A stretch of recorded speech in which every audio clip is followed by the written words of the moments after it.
Yeah, you better. Yeah, you better.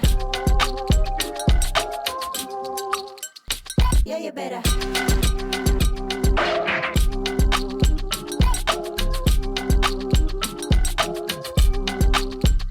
Yeah, you better.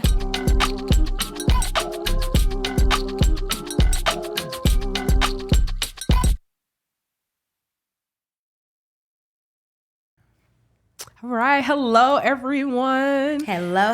Yes. Welcome to RQ Table Talks, where we keep it real. Where we keep it relevant and where we keep it raw. Okay. So I am super excited today. I'm one of your co-hosts, Dr. Marcia Burton-Tiggs. And across from me, not next to me, but across. Right. I am the other co-host. I'm Pastor Kimberly Mann. And we have a very special guest here with us for this very special episode of RQ Table Talk. And so we want to go ahead and let him introduce himself. Yes, how you all doing today? I'm Choya Wise. Yeah, that's who I am. Yes, he's not just. I was about to say, Choya, okay, modesty, we like that. Okay, Look, that's when you have your friends come in and they're just like, exactly. This is why you need a squad, okay? He is Choya Wise, and his last name is also so apropos to what he does. He is a counselor. He is a relationship expert, and he is our resident all things relationship guru today. So we're so excited to have him here with us. Tell us about what you do. Yes, so I am in the psychotherapy. I have a small group practice, and we pretty much help individuals who are having trouble with relationships is a lot what we focus on. But we also help folks that are having issues with anxiety, like I'm stressed out, don't know what to do, people getting on my nerves, I'm in conflict, I can't find a relationship, I can't find a job. People who have depression, anxiety, life-changing events, that's a lot of what we work with. That's good stuff. So listen, he's in the right space and in the right place for what we're going to talk about today. So we're going to get right into it. We're going to today start with our very first segment, What's Good Church? And so we're talking about relationships within the church setting, right? Yes. Absolutely. All right. So let's kick off with our first question. So when we're talking about relationships, we know that relationships really need to have that, foundation. And so what would you say are some of the key tools and tactics that you should use when you're trying to build a healthy relationship? And we're not going to go romantic just yet, just any type of relationship. Just any type of relationship. Yes. That's a good question. So it's important, I think, to understand and know where you stand as an individual. Like, what's your triggers? Are you conflict oriented? Are you at peace? Like, studying the pattern of relationships that you have been in, that you're in at this point is a good thing to kind of try to level yourself. Because a lot of times when we have issues with relationships, it's because we don't know how to effectively communicate. And so not knowing how to effectively communicate, I could be offending somebody and I'm well-intentioned, but I have not been in an environment I came in, that's just the way we talk. Right. But then when I'm trying to find a man or a woman, then stuff is not working out well. So I think one of the most important things is to be to understand where you're centered, what the things that upset you, the things that you like. And so that gives you opportunity to see the things that you need to work on, which is going to make it better when you're actually trying to blend in relationships. Okay, that's good. And I think that's so interesting because although we're not doing the segments the regular way, right? And so as I was thinking about, we talk about what's good church. When I think about church, so often what we don't do in church spaces is talk about how to have successful relationships, right? Very true. Because church can sometimes be a toxic environment. Yes. We tend to date outside of the church because we view church as a place where we can't talk about these things. We can't have these expectations, or the expectations placed on us in church are so toxic that we don't want anything to do with that, right? So what you were saying about how we talk to each other, right? Managing those expectations. Church adds a layer to me of expectations that can make relationships feel more difficult. When I think what they're supposed to be is guideposts, but they really feel like they feel like restrictions, right? So like in the world, it's like, okay, let's go out on a date and let's get to know each other, whatever. I have this expectation maybe that we go 50-50, right? But in the church setting, it's the man must be the priest of the home. And so on the date, you better pray, you better say grace, you better pay for the meal. And then when you get out the car, you better have prayer before you end the date. And sometimes all those expectations can, I think, make people feel overwhelmed or anxious or stressed, or it could dead the relationship before you even get a chance to get started because of these unmanaged expectations, first internally, but then, from the church. I think in the church, a lot of people hide behind a mask.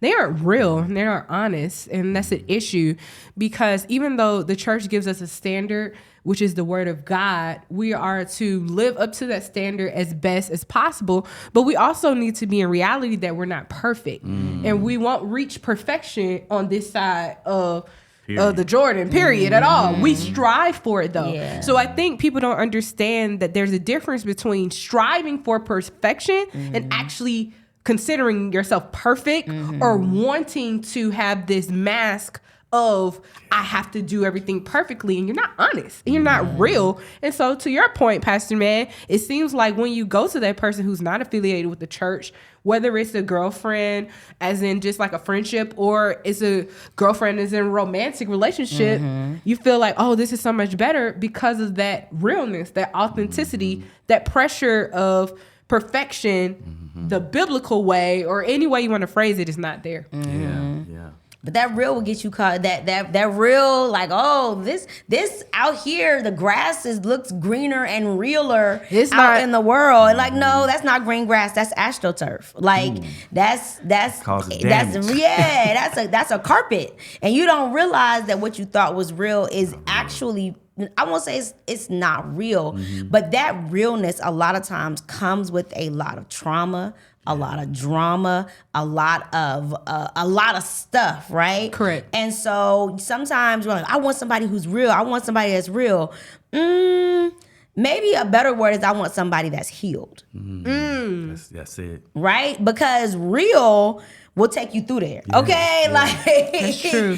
You wondering why you standing outside, no gas in your car, tires flat. That's real. Looking crazy because you wanted somebody real. Yeah. And so they real crazy, real unstable, real messy, real dramatic, and you're going to get all of that. So now, folks, like, heed the warning sign. I'm not telling you to go to the psychos and all the extra folks, but you know what you can bear, right?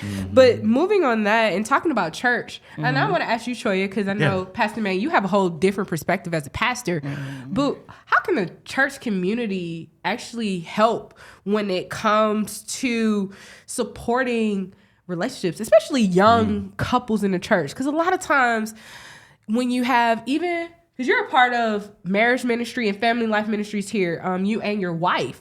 And a lot of times, and y'all do a great job of this. By the way, Oakwood is kind of the exception to the rule because you all do a great job of including young couples in ministry, not just to participate, but also in leadership. Even on your team, you have couples that are young in age and that you work with and you mentor and help. But what about these other church communities? Because a lot of times, especially young couples, they're like, oh, that's just for old people. Or even the couples like me and my husband, we don't have kids. Oh, that's just for people who got kids, you know? So how does the church community support young couples in their relationships? Well, I just want to give a shout out to the Taylors, Doctors Taylors, for what they do, because we're part of that.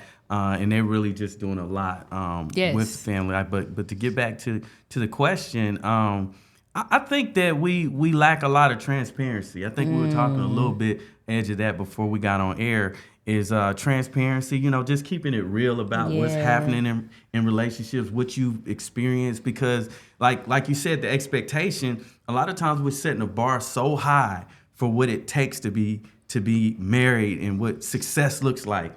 And what success actually looks like is that, hey, we do argue, we do fuss, we do cuss. Like, I mean, you know what I'm saying? Like, real stuff goes on in the home. Some people experience the worst part of marriage and relationships. And a lot of times we're not speaking about that. And I think if we're going to help young couples, we don't need to. It's easy to look at a couple that looks good together and just think, man, they just really got it going on. They look like they got it going on. Yeah. Okay, but a lot of times inside those walls, or if you go holler at their kids and see if their kids got it going on. Because a lot of times the kids are a reflection of what has been happening in the home. And so I think we just have to be keeping it more real and not set an expectation of perfection in the church. Like you said, we got to strive for perfection, but knowing that, hey, if we fall, if things aren't perfect, we didn't speak for a week. The people that get up front, we need to talk about these situations. I'm not saying you throw everything out there. But we got to keep it real to make it feel like, man, I'm not that far away from it. Right. When I'm looking at you, I'm feeling like, man, it's going to be difficult to get to that mark. Yeah, and not knowing we're closer than what we know. So what you were saying, we were talking about that. I think that is first one of the layers of communication, because that's one of the things we were talking about. Communication externally, right? Married couples communicating about what's real, right? That ties in what you were talking about, right? Like we don't sit at the table. I really felt upset when you didn't do the dishes, and I don't like that. And this is how we talk all the time. And then we have prayer after we argue. Like, I think communicating openly about the work that marriage. I always say I do a lot of premarital counseling as a pastor, and I tell couples all the time, marriage is for grown folk. Yeah.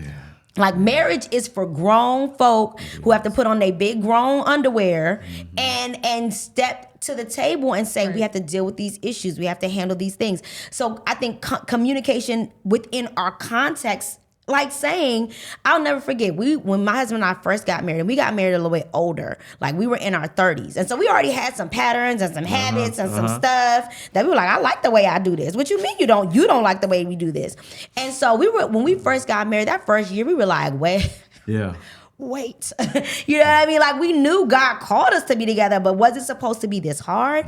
We went to a marriage retreat in that first year, and we were talking to couples who were having the same issues, and it almost took the not bad magic, but like the magic out of marriage is supposed to be all the time and everything is like we had couples keeping it real with us. And I think that's a part of that external communication that really helps marriages to be successful, because we go in with internal expectations, and then when it doesn't look like that, we feel disillusioned, and then there becomes that disconnect of, well, this is not what I thought marriage was going to be like, and you're not making me happy, and blah, blah, blah. So I think having talking to other couples is a big part of relationship communication. Yeah, no, I think that's great. Let's talk about the societal pressures. Like, what about that? These days, there's some crazy stuff going on out there, and propaganda and all kind of stuff saying, I can't stand the whole concept of, you need to know what you buying before you pay for it. You need to know all of that. You need to test it out. Right. You should have been living together. You should have been, you need to be doing this, that, and the third. And it's like, nah, that's like, people are always amazed, and I don't mind putting my business out there, but people are always amazed when they know that me and my husband abstained from sex before we got married. We need a training on that. From anybody. Right. And they're like, wait, what? That's amazing. Yeah. For real? Yeah, it's real. Like, you don't have to live together. You don't have to have sexual relationships with one another to have a successful marriage. I mean, this year we'll be going on married for 4 years. So it's not like, oh, well, did it work out? Yeah, it's fine. Yeah. I tell them it actually worked out better for me than for the rest of the folks, because we don't have no expectations. Right. We don't know. Right. We don't know. And we're doing it wrong. We're doing it wrong, and we are blissfully ignorant and happy about it, right? Yeah. And so, but those kind of conversations are not had because society is putting out all of these things like, you got to do this, you got to do that to make sure that before you propose and say I do, that these things are like, no, so how do you manage that? How do you manage when the world, and sometimes even the church, I hate to say it, but some of the people, you don't even ask them for advice, they like to offer it and be like even when it came down to the bills, and never forget a lady was like, well, old school. It's old school for the man to pay the bills. You know, y'all need to be doing 50-50 and both of y'all working. You got to put in it. I'm listening to this lady, first of all, I'm not having this conversation with you. But second of all, like, if he want to pay all the bills, what? You telling me that I'm supposed? No. How? So all of these different concepts, you know, you have your traditional, the wife is supposed to cook and clean, raise the kids, not work, and the husband's just supposed to be the provider. He can't raise, when in reality, that's not reality. Sometimes you might be in a season where the husband is cooking, cleaning, and taking care of the kids, and the wife is out at work, or vice versa. You know what I mean? So I know that was a long that question. Was good stuff, though, but how do you like manage all of these things? Because it's like with sex, and when it comes to finances, and when it comes to how your household, how do you counsel people on that kind of stuff? Well, I really think that, because you hit on some major things, and I think a lot of the things that cause us problems is just insecurity. Insecurity. So what does insecurity do? Insecurity makes us look at what everybody else is doing and take that for value as if it's fact. This is the way I'm supposed to do it. Such and such said to do it this way. And then sometimes we feel guilt and shame in our own relationships if we don't do it that way. You know, I remember just a simple thing. After you get married, my wife breastfeeding, stuff wasn't working out. So she feeling shame that she's not a real mother. Because I guess my point is that insecurity, we got to get away from just relying on what other people are saying and find out what is it that I need. What works best for us? Let's have that conversation together. You feel what I'm saying? Because somebody else's situation, not your situation. Correct. A lot of things that we do in our house is not traditional. You'd be surprised. And my thing is, if it's working for you and your relationship, hey, praise then God. who am I to interfere, even as a therapist, to say, no, you shouldn't do that. No, they should be paying more, this, and that. And how many times you've been, you know, through this? Exactly. You feel what I'm saying? Yes. Right. So I mean, I say we respect anybody that has something to share, but we got to make our own decisions as far as what we're going to heed for counsel and the decisions that we're going to make in our own relationships, because mine might not look like yours. Absolutely. I love that. And I think what you said is so important in terms of what works for you does not work for them. And part of what you said is that people offer advice, but what I've found to be helpful is lead with a question, right? Correct. So how does paying bills look like for you?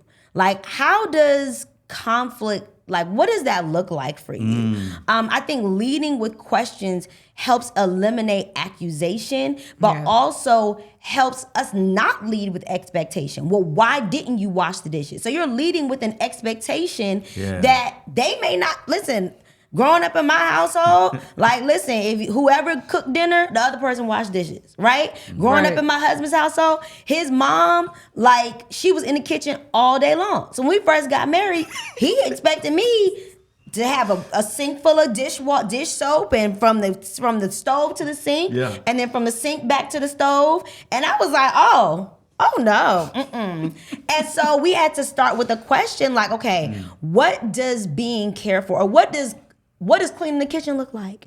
And I just asking a lot of questions in the dating phase can really help so much ease some of that guilt, because we take it into a marriage thinking what this is marriage is supposed to be like, or this is what a relationship is supposed to be like, and it's not. But I want to transition here, because I think something you said about how things work for other people. So love languages is a big thing, right? How people receive love and how people give love. And one of the things that I've even found interesting is like how you can receive love may not necessarily be how you give love, right? And how does somebody navigate love languages, especially this time of year, if you're with somebody whose love language is different from you? And for those of you guys who don't know, like, love language is this whole paradigm. Maybe you can break it down. It's a whole paradigm of how people love or receive love. There's like gift giving, acts of service, words of affirmation, physical touch, and quality time. So what do you do if the person you're in a relationship with, or you're dating, or you're talking to, their love language is gift giving and your love language is quality time? Yeah, that's common. That's really common because well, most of us just naturally, what we're going to do is that if we're not thinking about it, we're going to function and give back to our partners, the people we're dating, our spouse, even our kids and things like that based on what our love language is, okay? Because that's just like, okay, well, if it was my birthday, I would want this. Yep. You know, if it was this time of year, I would want this, whatever the occasion is. And so that's what you would want. You feel what I'm saying? That's what you would want. And so we have to recognize that although it may be a good thing, I've seen so many marriages where this is done and they're being so unsuccessful, and it's not even, they're not even being validated for the work, and they're putting in a lot of work doing the wrong thing. Correct. You feel what I'm saying? Correct. So it's one of the first steps is just to get oriented to what your love language is, and then understand, then the person that you're working with or that you're in a relationship with, what theirs is, and make sure that we're not crossing. Sometimes you all do have the same love language. It might make it a little easier on you, but it's going to be a disappointment if you're giving me a gift that you want. I never forget. It's kind of similar. Is for me, I remember, and this is not necessarily love language, but to get a point about, so it was my birthday, and Chantel, she wanted to buy me a gift, and I told her what I wanted. I wanted a saw. Okay. I wanted a saw. Y'all was gonna do my thing because that's what I do. You know what I'm saying? All right. That's Shout out saw to the is real Southerners. dusty right now. Yeah. Okay. I was like, we gotta plug this thing and see if it still works. Oh my But I was trying to be, I was trying to do. But that's what I wanted. I said, hey, I want a saw. But then she wanted to buy me some clothes. She wanted to buy me some jeans. So it's like I needed some stuff, but that's not what I wanted. But Chantel, that would probably be what she wants, right? And so I had to ask the question. I was like, babe, is this for me or for you? And then we laughed about it, but it was kind of intense at first. But I said that we laughed about it, and then she started to understand that, like, this is something I want for him. Maybe I can get this at another time, but I need to focus on what makes him feel loved, because me getting that he might appreciate it, but it might not make him feel as loved when I thought about what it is that you want. But what I like about your story, and this is just, and all couples go through this, y'all communicated. You said something. Yeah. And I know as women, I'm guilty of this myself. We get tired of saying stuff. But I want to encourage, I'm looking at the camera, encourage our ladies. All right. Continue to say things, and I'm encourage our men who don't say something, right? Communicating, because you communicated, that helped the scenario, right? And she knew that, oh man, okay. Choya said saw, it's a saw, even if I think this is the weirdest, craziest, lamest I did, I'm getting this saw, and he just gonna be as happy because it's for him. But a lot of times we lack that communication. We don't like it, we're upset about it, and we don't say anything. And then it happens again, and we still don't say anything. Then it happens again, and we still don't say anything. And then we just fill up this tank of, like, I didn't like it, and then it bursts. And then you're shouting, and then it's an argument, and then it could become even violent, unfortunately, because you never addressed it the first time that it happened. So that's what I like about your story.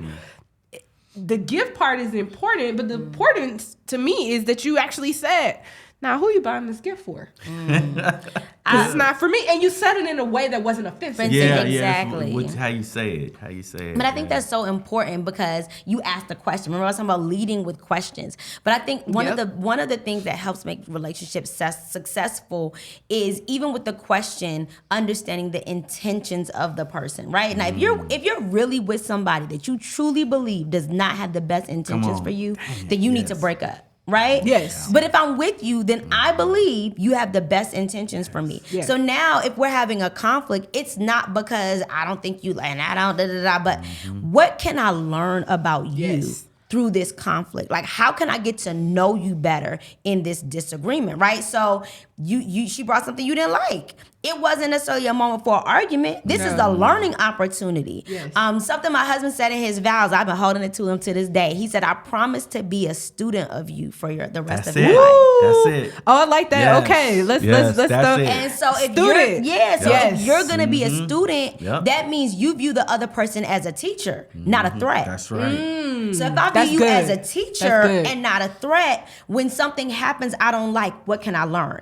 If I try to do something, it wasn't received. Okay, what can I learn, right? And if we're both viewing each other as student teacher, then I don't see an argument as a reason to, you know what I'm saying? Like, oh, this is, you don't understand. No, what do we need to learn about each other in this scenario? And that has been super duper helpful for us because, like, my husband, we've talked about this in the last episode, my husband's love language is gift giving. My love language used to be gift giving until we had kids. Yep, that's Chantel's. And so once we had kids, my love language shifted from gifts To acts of service? No, not acts of service to words of affirmation. Words of affirmation. Ah, Wow. okay. Because Yeah. as a mom, I Okay. needed to know you got this. As a mom, I'm breastfeeding. I need to know, like, girl, you doing a good job. You are right. Like, you're good. I like that for me showed love after I had been up with the baby all night. Him just being like, I see you. You're doing a good job. I know you're tired. You know, those kinds of things for me began to fill my love tank more than, hey, babe, I bought you some clothes. I can't fit these clothes. They don't fit. Like, I just, you know, so that wasn't working for me. And so having to relearn each other's love languages over time, I think has been super helpful because his love language didn't used to be gifts. It used to be acts of service. And so, or actually, let's get the back. It was quality time. It was quality time because we were going on walks all the time. We used to always go spend time together. And then once we got married, we were together all the time. Yeah. So it shifted from quality time. And so I think just constantly having conversations about what makes you feel valued. What makes you feel important? What makes you feel special? And listening to what that sounds like, I think can be super helpful, especially this time of year. I like that though. I like being comfortable in the shift. That's where everybody gets uncomfortable. And the number one thing, and even I had friends before I got married and we talk about this, they were like, well, you know, my problem is that she's like this right now. But then we get married, she's gonna change. Yeah. I said, well, yeah, I hope she does. Right. True. You gonna change Facts. too. We Right. all are gonna change. Change is the only thing that's inevitable. Right. Everybody's gonna change. You're gonna change with seasons. That's what you were referencing, right? Yeah. You went from singlehood to motherhood. Exactly. That's a shift. That's a season. You went from one age category to the next age. Y'all met when y'all was in college. Right. See, and he ain't the same person in Because college. do you still want to be dating the 20-year-old version of yourself? No. Do you still want to be married to the Come on. 20-year-old version of yourself? Like, No, you have to. But so many people fight change. Yeah. They resist change. They despise change. And so then you have these hardened hearts, and the conversation isn't, oh, what's your love language now? It's like, well, why you acting different? What do you mean? Y'all got Supposed married to when be you was acting 25. different. Y'all Right. 45. I hope you acting different. Like, mercy, okay. Hey, to look at him and say, you can't run how you used to run. Used to run that marathon quick. With a 10 minutes, now you in 30. Right. It's life change, right? Life and so changes. but I like that you are comfortable enough to say, hey, we're shifting. Let's have this conversation, which leads to the next aspect of this conversation, because a lot of times, and we talked about this off camera, single people get left out of the mix during this holiday. And it's like, this is the hookup holiday, so you should be trying to get with somebody. That's not necessarily true. You don't have to get with anybody. I never forget.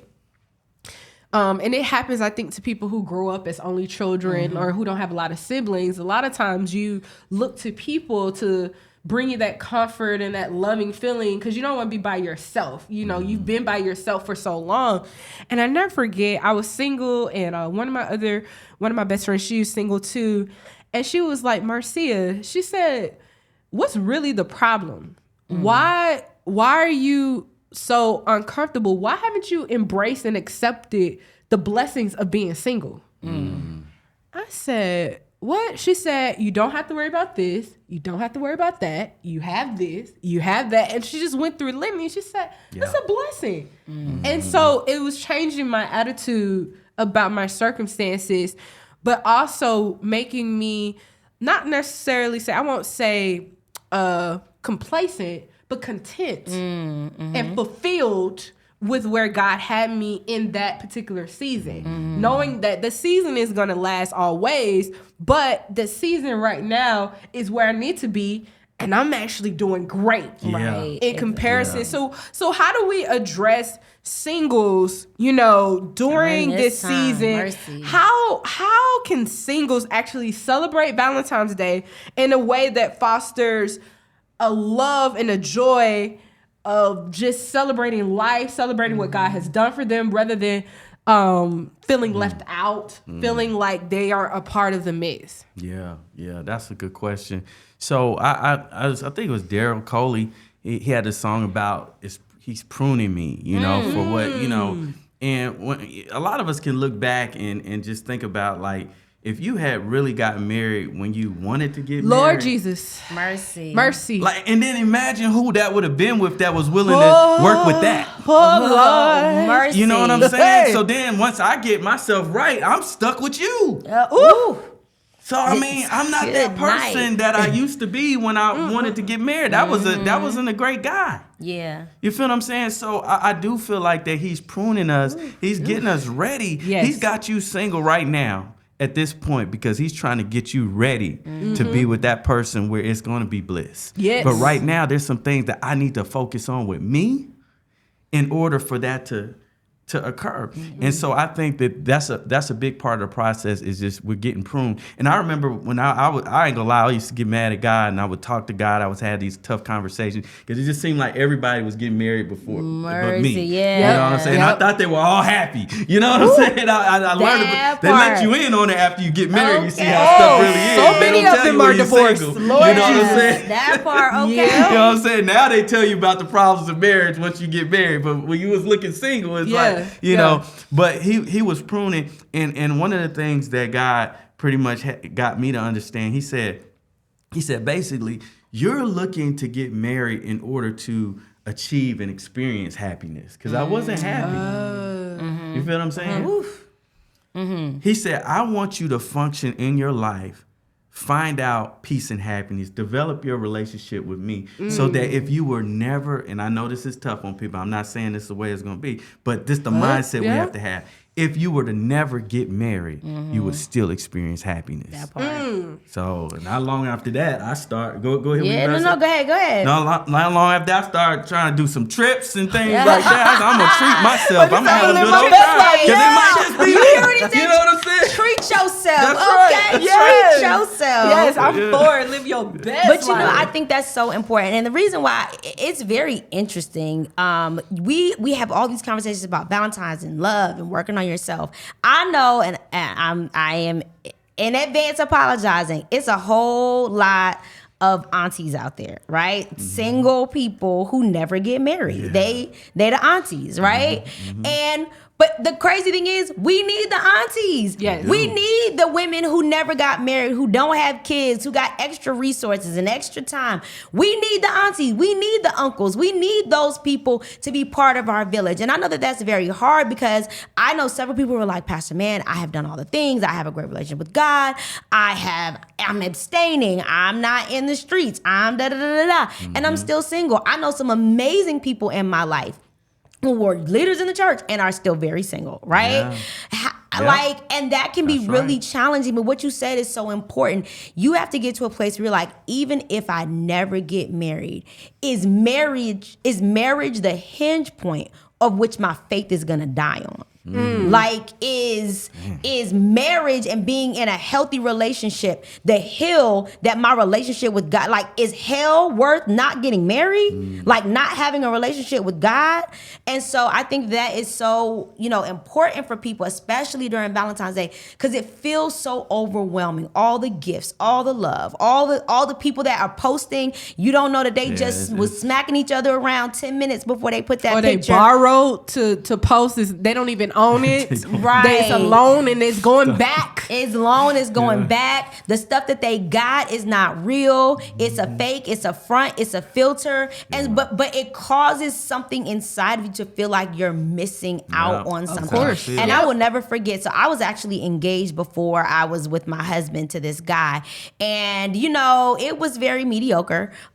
So it's fine. It just was very mediocre, and I was praying because it just felt like something was not right. And I'll never forget. I took my engagement ring off and I put it in my Bible, and I began to pray that God would bless me. That even if I had to remain single, I'd be okay. And I said, God, I need you to give me a sign about what to say. He took me to Proverbs 17:1, and it says, "Better a dry crust of bread alone with peace than have a house full of feasting and quarreling." And so for me, God was saying, it is better for you to have your little bit and have peace and have your little dry crust of bread, my little piece right here, but I have peace, than to have what I think is all of the wedding and the feast and the reception and the gift and all of this, what I think is gonna be a couple's goals, but all we're gonna do is fight. We're going to have the big old house, but ain't going to be peace in the house. And so the Lord was telling me it is better to have your little bit with peace, your singleness with peace, than to have what you think is goals, but it comes with chaos and confusion and argument. So that's my personal testimony that God had to reveal to me. It's better to have your little as a single person than to have what you think is wealth, but it comes at the expense of your peace. And since we giving personal testimonies, mine was like, kind of similar to Choya's in the sense of, hey, you think you're ready. You're not. You ain't ready. You're not. I knew my husband before he proposed. I knew him some years before he proposed. Actually, I was nervous he was going to propose like 6 months after meeting me because he said it. And I was like, oh, Lord, don't do it. So glad that he did it because it took me a year. I was like, look, we're going to be serious for a year. And I had to sacrifice. Because a lot of time, and I never forget, my friend said, okay, everybody has a checklist. I don't care if people say they don't have a checklist. Everybody has a checklist. Right. Everybody have what they want. And you check it, and that's what you're looking for. She was like, if the person has 85% and there's 15% left, are you going to give up the 85 for the 15? So then I said, well, nah.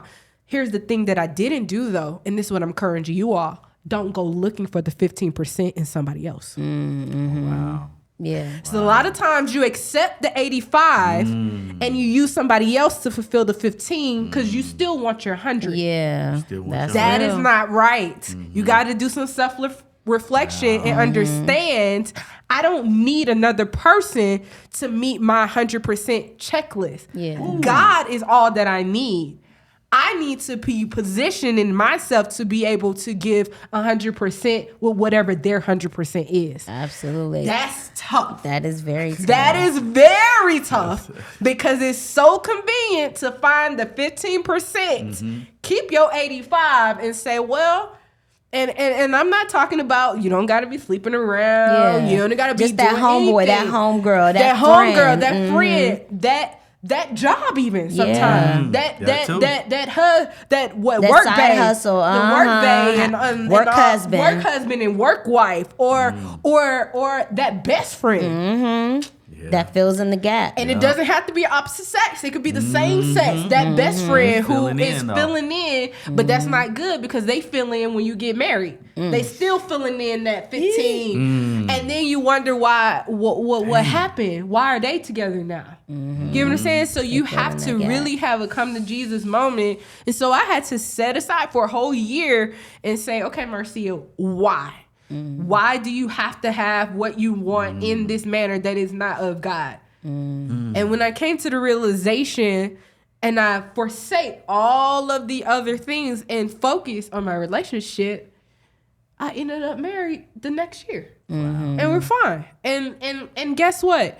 The 15% I'm missing, it went from 15, 10, it goes down to 5, and then soon you're like, oh, I forgot that you was even having that problem. We're good because God already knows that both of your 100% were meant to be together. Because it's not 50-50. I hate that. It's not 50-50. It's not 50-50. It's not, I'm saying one time, it's not 50-50. You gonna have that day where you got 5. Right. That day, That's that week. That's that all I got. season, that like, month. I have nothing. I literally just got back from around the globe. And I came home. I haven't cooked, y'all, since I've been back home. I'm tired. I don't have the energy to cook. So my husband, I'm the one who cooks at the house, and my husband is not coming at me about cooking. Yeah. He's like, you tired. We gonna pick up something, or I'm gonna fix a sandwich, or I'll figure it out. Guess what? It works though. It's fine. You're not always going to be 100%, and that's fine. But as long as you come with your whole self into the relationship, that's all that matters. So sometimes my testimony, like I said, is similar to you all's, is that sometimes God doesn't allow that person to come into your life because you're not at 100% where he wants you to be. So take that time to really meditate and working on being the best that you can be. And lastly, I'll say being single is easy to be in ministry. You can be as dedicated to ministry as possible. And that's why Paul says, hey, I encourage y'all to be single for the gospel of Jesus Christ.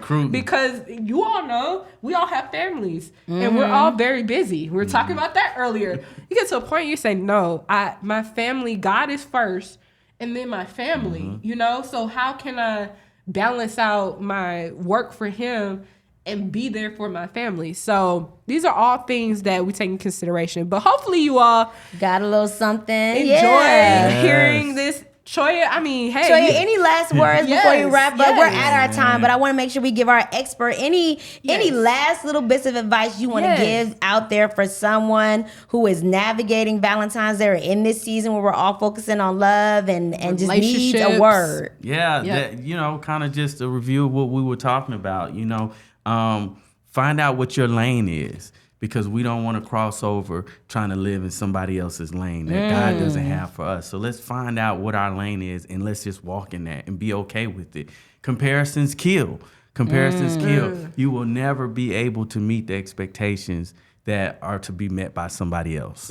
Okay? So comparisons kill, and just finding out, where am I in my relationship with God? Am I where I need to be, to where I'm going to attract the best? I want to attract the best. Yes. You know, and so if it's those things that I need to sort out, let me get on my knees and just don't give up faith. No, we're all living testimonies. You know, I don't know if you got married as soon as you thought you would, or you got married. Not at all. I didn't. No. You know what I'm saying? But it all worked out. Yes. It all worked out. It worked out different than a lot of what we expected that it would be, but it worked out, and everything will work out for your good when you submit to God. Absolutely. So. Well, I love that. Everything's gonna work out when you submit to God.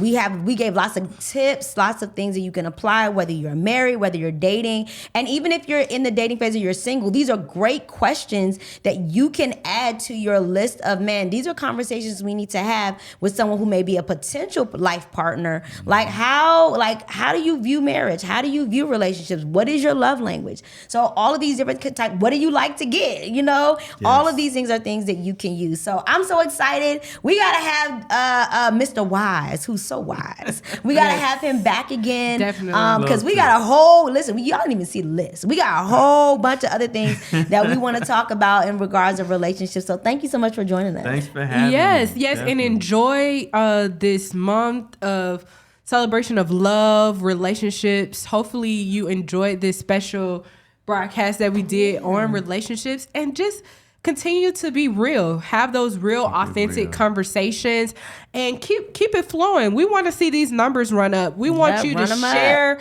with all of the people that you know. We were real today. We gave some testimonies, and if you feel like this is relevant, not just to you, but somebody else, please be, as Pastor Snell tells us, a digital disciple. Yes, an Apple apostle. Yes. Well, Android, hey, y'all can try too, but we really want you all to like, share, subscribe. Hey, come on down to Huntsville. You'll run into all three of us at a church service. Till next time, I'm Dr. Marcia Burton-Tiggs. And I'm Pastor Kimberly Mann. And this is RQ Table Talks, where we keep it real, where we keep it relevant, and where we keep it raw. See you next time. Bye. Yeah, you better. Yeah, you better. Yeah, you better.